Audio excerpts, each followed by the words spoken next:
ಎಲ್ರಿಗೂ ನಮಸ್ಕಾರ. ಇದು ಶುಕ್ರವಾರದ ಮಿನಿ ವ್ಲಾಗ್. ಒಂದು ಕಂಫರ್ಟ್ ಫುಡ್ ಅಂದರೆ ಅದು ಮನೆ ಊಟನೇ ಅಲ್ವಾ. ರುಚಿ ಜೊತೆಗೆ ಶುಚಿಯಾಗಿ ಕೂಡ ಇರುತ್ತೆ. ಹೊರಗಡೆ ನಾವು ಎಷ್ಟೇ ತಿಂದ್ರೂ ಮನೆ ಊಟಕ್ಕಿರೋ ಬೆಲೆ ಯಾವತ್ತೂ ಕಡಿಮೆ ಆಗಲ್ಲ. ಇವತ್ತು ಬೆಳಗ್ಗೆ ಬ್ರೇಕ್ಫಾಸ್ಟ್ಗೆ ನಾನು ಸಿಂಪಲ್ಲಾಗಿ ಹುಳಿ ಅವಲಕ್ಕಿ ಮಾಡ್ಕೊತಾ ಇದ್ದೀನಿ.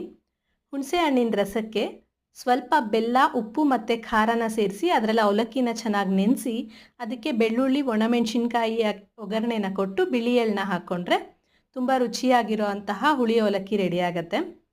ಹಾಗೆಯೇ ಇವತ್ತು ತಿಂಡಿ ಎಲ್ಲ ತಿಂದ್ಕೊಂಡು ಸ್ವಲ್ಪ ಫ್ರೂಟ್ಸ್ ತೊಗೊಂಬರೋದಿತ್ತು ಅಂತ ಹೇಳಿಬಿಟ್ಟು ಸ್ವಲ್ಪ ಫ್ರೂಟ್ಸ್ ತೊಗೊಂಬಂದೆ. ಅದನ್ನೆಲ್ಲ ಸ್ವಲ್ಪ ನೀಟಾಗಿ ಅರೇಂಜ್ ಮಾಡಿಕೊಂಡು ಮಧ್ಯಾಹ್ನ ಊಟಕ್ಕೆ ಅಂತ ಹೇಳಿ ಹುರುಳಿಕಾಯಿ ಮತ್ತು ಅಲಸಂದೆ ಕಾಳನ್ನ ಸೇರಿಸಿ ಒಂದು ಸಾಂಬಾರನ್ನ ಮಾಡ್ಕೊಂಡಿದ್ದೆ. ಅದ್ರ ಜೊತೆಗೆ ಇವತ್ತು ತುಂಬ ದಿನ ಆಯಿತು ಅಂತ ಮುದ್ದೆ ಕೂಡ ಮಾಡಿಕೊಂಡೆ. ಅಷ್ಟೊತ್ತಿಗೆ ಸಂಜೆ ಆಯಿತು. ಸಂಜೆ ನೋಡಿದ್ರೆ ಬೆಳಗ್ಗೆಯಿಂದ ಇದ್ದಿದ್ದ ಬಿಸಿಲೆಲ್ಲ ಹೋಗಿ ತುಂಬ ಜೋರಾಗಿ ಮಳೆ ಬಂತು. ಆ ಮಳೆ ತಂಪಿಗೆ